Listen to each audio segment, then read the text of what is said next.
I'm Sadhana Hall, and this is Creating and Managing a Team. In this lesson, we will learn how to develop a deep pool of potential team members from which to recruit, select team members, and develop a collaborative and productive work environment. The question is, how do you create and manage an effective team?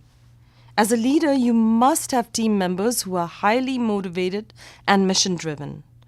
Be clear about your team members' roles and responsibilities. Most importantly, be very deliberate on how you select members and how you integrate them into the team. So there are a number of ways that you can recruit new team members. You can advertise your positions through social media or through local or national newspapers.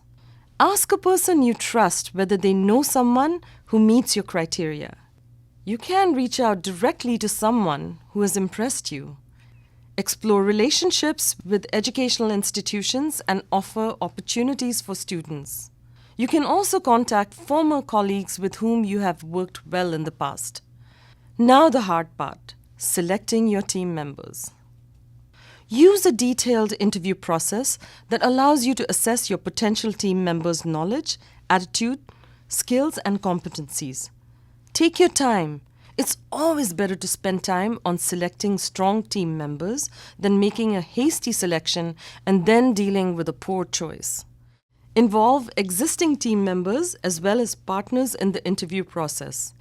I've found that different people bring diversity of thought and perspective and also notice different things about the candidates during an interview process.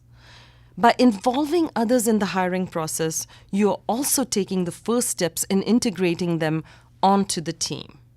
The ultimate question you want to ask yourself is this: I know this person has the required skills and qualifications, but will they work well with the rest of our team, and will they be aligned with our outcomes and goals?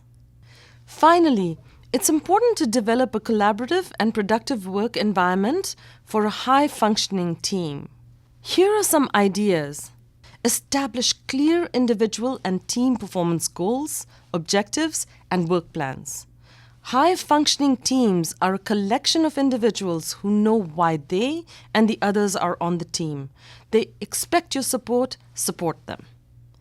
Team members should be clear about your expectations of them, how you'll deal with conflict, and how you will expect the team to make suggestions and receive feedback. Give team members responsibility so they feel a sense of ownership for the vision. Realize that everyone has something to teach and contribute. Encourage professional development and the willingness to learn best practices from others on the team and other parts of the organization.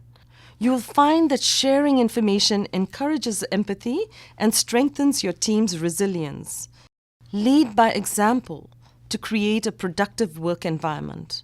You really need to model behaviors like being humble, transparent, honest, authentic, and demonstrate your passion and commitment to your organization's mission. All this needs to be consistent.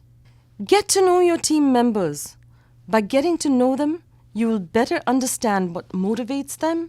You will learn the depth of talent and skills available to you at any given time in case of new or developing projects, and you will develop genuine respect for their contributions to your organization. In turn, they will be loyal to you. Learn how to monitor and evaluate individual achievements and give frequent positive feedback and credit to others. Do not be afraid to give constructive feedback. When you do this, however, make sure you create opportunities for your team members to develop professionally. Help your team members to address personal and professional crises and work with them to ensure team and organizational goals are still being met. Having a strong, diverse team that you can trust and count on is a sure way your organization will be successful.